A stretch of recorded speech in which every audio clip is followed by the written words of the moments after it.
Hello everyone, my name is BadNobiX, and welcome to another tutorial where I thought I would go ahead and teach you how to make cinematics in Unreal. This little thing floating right here, you may never have seen it before, but it's called a level sequencer. You need it in order to make little video clips.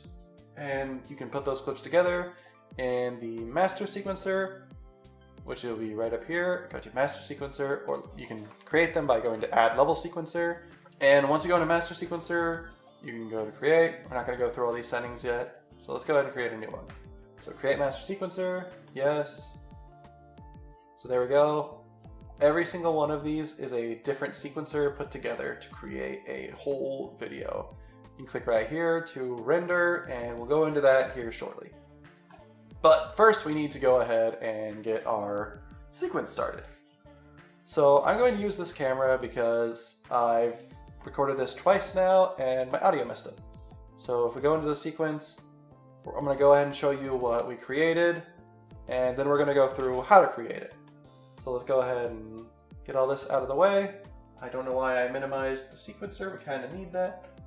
Now let's full screen, hit G to hide the sequencer, and hit play. As you can see, a dragon's flying by. It's not the most advanced scene because that's not what we were going for. But yeah, if you also look, you'll notice the focus changes off of this canyon to the background canyon. So from the foreground to the background, our focus goes, and then into the dragon to make it nice and pretty, then back into the background, and then into the foreground again. Background reblurs. So, how do we do all this, you might ask? Well, that's a lot of work. But let's go ahead and go through it anyway. So let's go ahead and delete our dragon setup. Let's delete our camera out of here and delete our camera in there. You know what? Let's just go ahead and remake the whole sequence itself. So let's exit the camera. Let's go to the camera. Go right click down here. Go to animation. This is how I prefer to make a sequence so I don't have to find its location. Go to level sequence. And now I've got a new sequence. Yes, that's what we're going to call it. We're just going to call it yes. So from here, you can drag it in and it'll set it up, or you can just double click into it and it activates right here. So let's go back to our camera 11. We're going to pilot it, which is right click on the camera, go to pilot, and see how it's all messed up? Well, we're not going to worry about that at the moment. Instead, we're going to create a camera. I just wanted to get here so I had my location. So if I click up here at the box with the plus on it, well, the cube with a plus on it, and go to cinematic, and then I can go to cinematic camera actor, and it will create one. If I right click it, snap object to view, it will go to where this camera is located. Now let's switch to this camera. Wow, 11 to 37, that is a pretty big jump. So anyway, with the sequencer open, we can drag the camera from here by holding left click on it and just drop it in, and it places it. You can see there's only 150 frames. It's 360 frames. It's 30 frames per second. Sorry about that. And then the camera has some setup actions already. It's already got it placed up here, plus, and then click 37, and it will re-add it. Or if I just lower this a little bit to where there's room. So if I put another camera in here, if you hear anything in the background, it's the dog. Oh, right, I had to plus, and then I had to add 4. So because it was at the beginning, it was trying to place it together. But if I delete 4, and now that I have it over here, I can plus it right here, 4. And it'll put it at the end, and now they're linked together, so it goes from one camera to the next. You won't see it in here, but it will change when you're rendering, so let's not worry about that right now. So, 150 frames, that is very short. So we'll show you just how short that is by just hitting play. So 30 frames per second means it should only be 5 seconds long. So this is your time using frames. You can change this from 30 frames per second to show time as seconds if you prefer. I prefer the 30 frames per second because it lets me keep track of everything in frames. Why do I like to do that? I have no idea, I just prefer it. So now that we've got all this set up, our camera's in here, we can do a bunch of fancy stuff. So we can scroll back our time to right here. This is our time location. We don't like the 5 seconds length, so let's raise it to around 400, and we'll grab this line right here, which is the end of our recording. We'll move it to around 360, so it'll be quite a bit longer. So if we want to extend the clip line, you can go to the end of it and drag it forward, and it will link to it.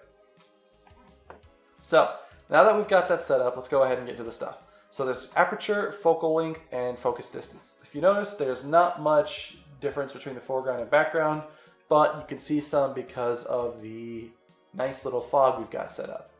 But we want to do a lot more advanced stuff. So let's go ahead and let's do the difficult stuff first. Let's go to 37, our camera. Let's grab our details tab. I don't have them on the background because you want to do this in full screen. And to be able to do that, you have to pull these off of there. So reason being is we're going to go and use the focal length. So the focal length allows the camera to zoom in and separate the foreground and background using the backlight a lot easier. So if I zoom in a lot, it zooms in very far, but there's a reason for this. So I'm going to go simple and set it to 720 because that's how I've had these cameras set up. You don't have to go so high, I just tend to. So now that's at 720, I can actually keyframe that right there by clicking this little button. And that will key it in here and give a point of change. If I go forward and then I change it at all and I key again, it will change between the two. So that's why that's important. So now we're going to go ahead and key right there. We'll probably use that later. But you might be wondering why this looks so weird. It's because we zoomed in a lot. So how do we fix that? We click up here at the film back, and we use the sensor width and height, which is the height and width of how the sensor is. So we want this big enough to how we had it before. So let's go ahead and raise it. Oh no, so we did a problem, and I did that on purpose. So I wanted to show you this. If I look at it now, it looks pretty perfect. I can go ahead and use the height a little bit to, oh no, it was actually perfect. So if I look at it now, it looks perfect. There's no black lines or anything. That's great. But if I full screen, the lines are there. That's not good. A lot of filmmakers will find that as noobish. Sometimes it can look very artsy and sometimes it just looks nice. But I'm going to raise this. You want to do this in full screen because it will be different in full screen than not in full screen. You'll notice there are very big black bars now on the side. But when it renders, it will use this version, not your zoomed in version. So now let's get into the good stuff. So now that we've zoomed in, you'll notice the foreground's rather blurry. So there's a reason for that. So if I click on the new camera, the one that we've made for this, ignore that, then we can go down to the focus method. I like manual, you can set it to auto. So there's a few different things you can do. You can use the eyedropper to click a location and it will focus at that point in the scene, and it will change this little pink box that if you click this check mark right here, it will create a pinkish purple box frame, whatever you want to call it, that you can see. And as I move this, it's changing the focus. I like to use it now and again. I don't always use it because I don't need to anymore. But now we've got this canyon in focus. I can go ahead and pull this forward. I can set the focus setting to be right there. I can set the transform. So let's go into the transform real quick and talk about that. So the transform is your location, rotation, and scale of your camera. So let's go ahead and click the top part, the transforms dot, because it will put one in all three. So now let's move the time all the way to the end. And since we're piloting the camera, which we talked about earlier, I can right click, hold it, and I can move my camera along the level. And once I get to the spot that I want to show the most, I can go ahead and go up a little bit and go forward. Let's go about right here. That should be good. We don't have foliage over on the side, but that's because this wasn't created for a video scene. But now you go to transform and click again. Because we have already extended the length of the video, this will be a lot smoother than it could have been. So let's go ahead and watch it. It might be a little quick because we haven't adjusted for how long this clip is. So that's not bad. So let's go back to about right here. Let's turn the camera a little bit more so it becomes a bit smoother. You want to do that after you've already got the speed, or else it could make the camera move slower.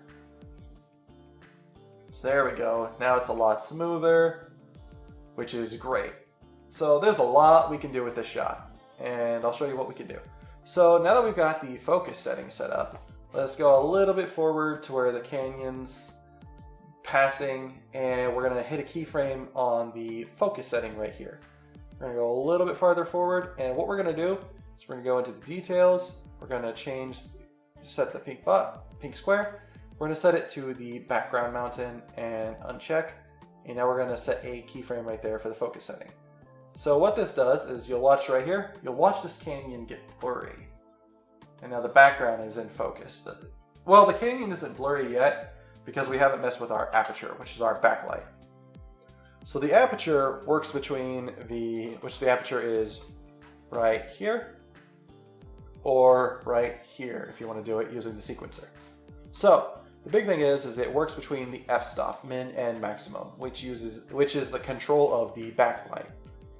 If I mess with these, it can change the brightness of the scene unless you have a min and max brightness set up. It's not messing with it on this scene for some reason, but normally it gets brighter and darker. You can fix that by going to your exposure, setting up the auto exposure, and playing with the minimum and maximum brightness until you really get what you like. So let's go ahead and get a nice little look on the scene. That should be fine. A little backwards, but it works. It does not work if you do that with f-stops. Your entire scene will mess up. But let's go ahead and get into the aperture. What does aperture do, you might wonder? So you notice how the background is not very blurry at all. That's because we're at 2.8 and the scene's decent bright. So if we lower the aperture by going over here or over here, we can lower the aperture and you'll notice the background get very blurry. I can lower the minimal f-stop to get even blurrier, and it can get all the way down to where only the foreground is in focus. You can use this for both shots. Oh, and if you use like opaque items in front and behind objects, they can sometimes create these weird artifacts. So we're definitely not going to go that low. We want it to be a nice medium to where, oh, I was dragging in the wrong direction. We want it to be a nice medium to where that's not broken, but everything's still blurred. So we'll get into fixing that maybe in another video, but right now it should be fine. You don't always have mist in your scene, and that is a particle effect I'm using, so sometimes if you notice up here it's not doing it, it's because that is a particle effect that I've placed over there. And it does not blur with the background. So that is why it's created this weird artifact. If it does not blur with your aperture, it will make this artifact look. But that's not what we're here to discuss right now. Ooh. Let's put that back. So now that we've got a okay aperture, let's go ahead and raise the aperture a little bit more to where we don't have that artifact as strong. There we go, that should be fine. Now we can set the aperture in here.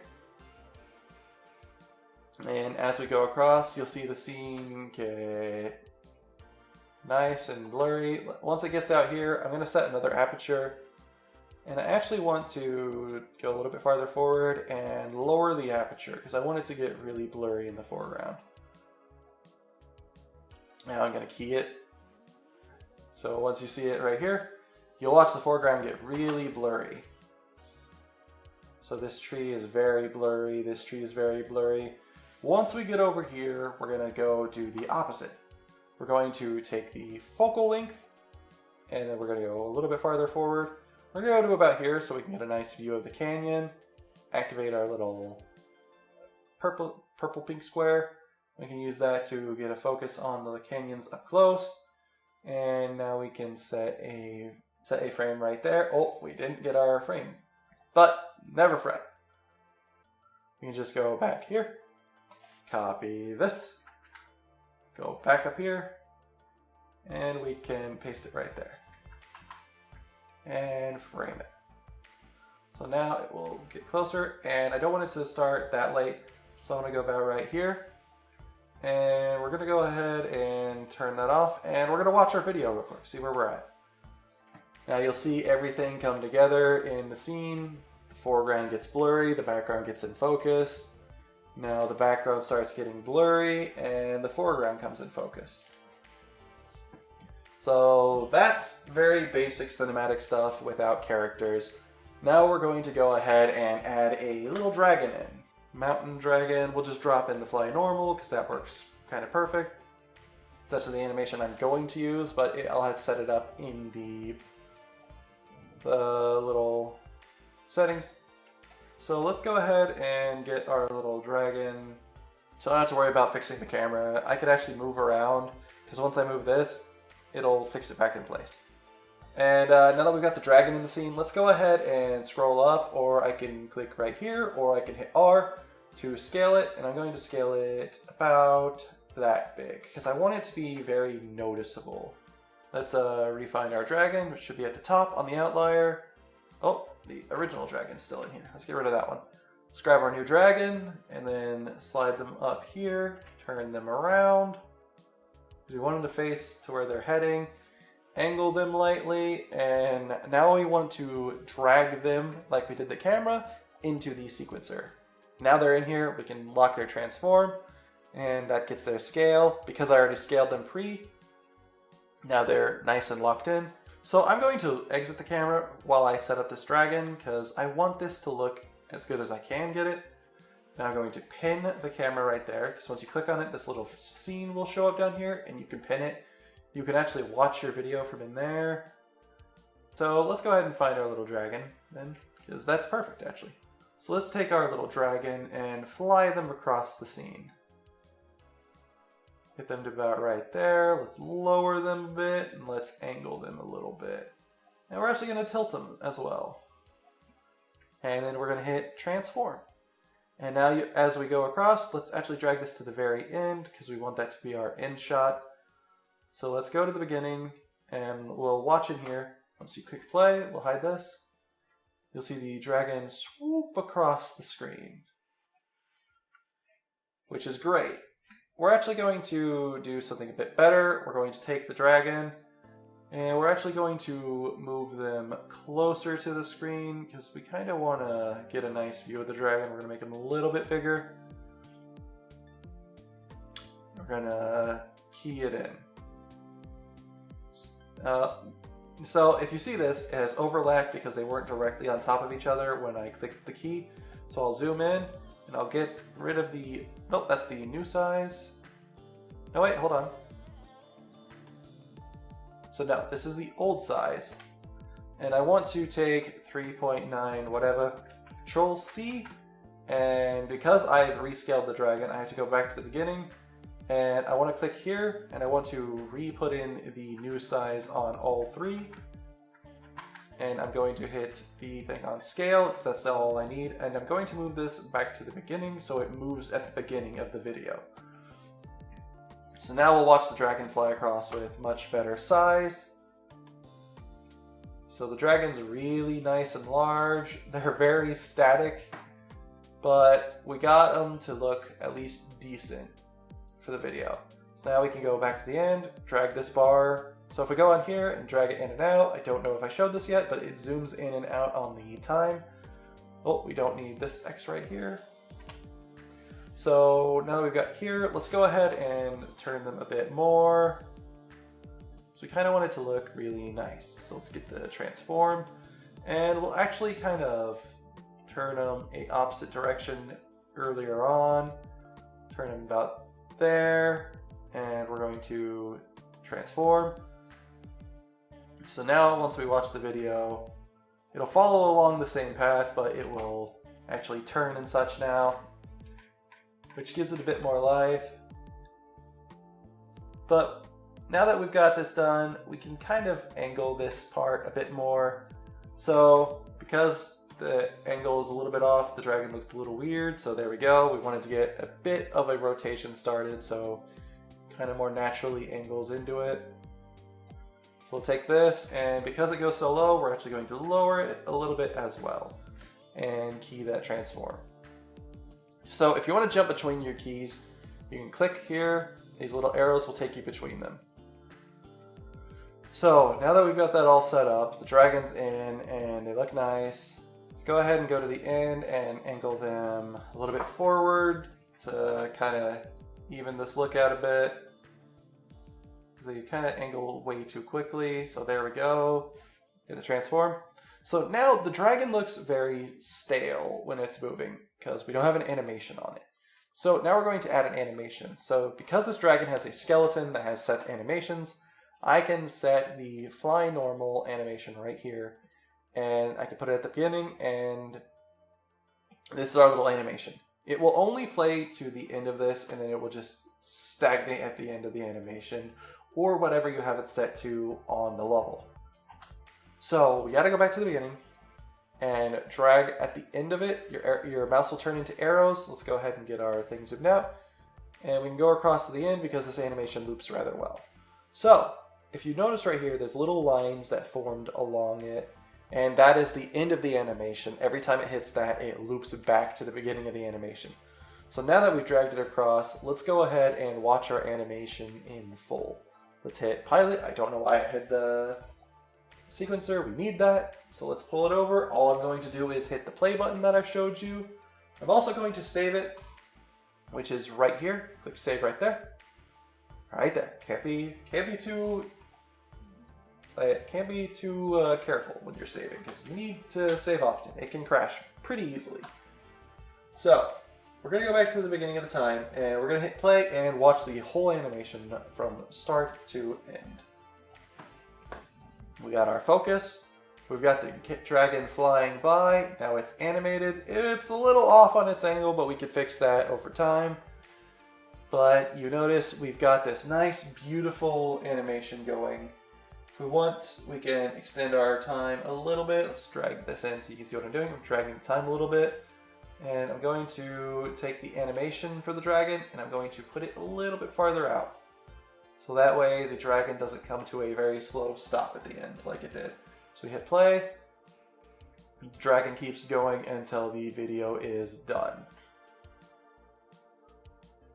So all we have to do is click on the key at the end to fix this little rotation problem. And now we take the dragon, we rotate them up a little bit, key that rotation, go back over here, get them angled a little bit more to be better, and key that rotation.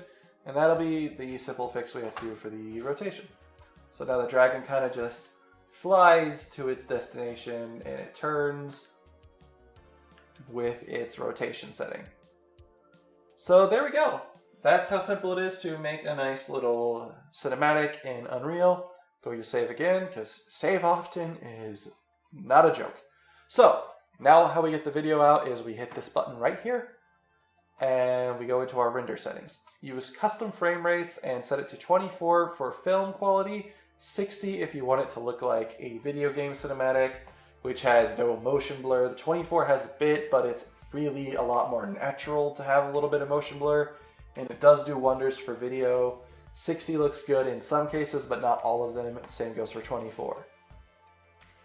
So once I've done that, I can go to compression and I can set it to 90. It starts off at 75, but you can set it to 90 like I do, just to get a little bit better quality. I'm also going to raise the resolution, which is right here, and I can going to set it to 4K. That's because that's the size of my monitor. And I can go to output directory. It automatically goes to your video saves and your file for your project, where you click these dots and choose a location. So all you have to do after you have it all set up, I'm not going to go into any of the other details for now. You can click capture movie and save selected. It'll give you the option. Always say yes. Then this little box will pop up saying movie render preview, and it'll watch as your movie renders out. So it's going to take a moment because I have it at 4K. It might even crash, but as you can see, all of our little stuff that we recorded and set up is in that little video up there. You can see the dragon flying across with their wings flapping. Alright, so there's a slight problem with the audio that happens in the rest of this video, so I'm going to have to cut it very lightly short. I'm going to put a video link in the description that's from Clint, which is Punisher, and it's going to teach you more about rendering, and you can use Movie Render Queue, which he'll talk about by going to the plugins under Edit, Edit Plugins, and then you can add it in from there. Just type in the search Movie Render Queue, and that is all. Sorry that the audio messed up, but this happens sometimes in recording, so I thought I'd come in here and give you clean audio because you deserve it. Now, I hope you learned a lot from this video. I hope it helps you make cinematics. I would love to see some of your works that you make. If you're willing to put them in the comment section below, I would love to look at them. But other than that, I hope you have good luck developing your games, making your cinematics, and making just beautiful movies.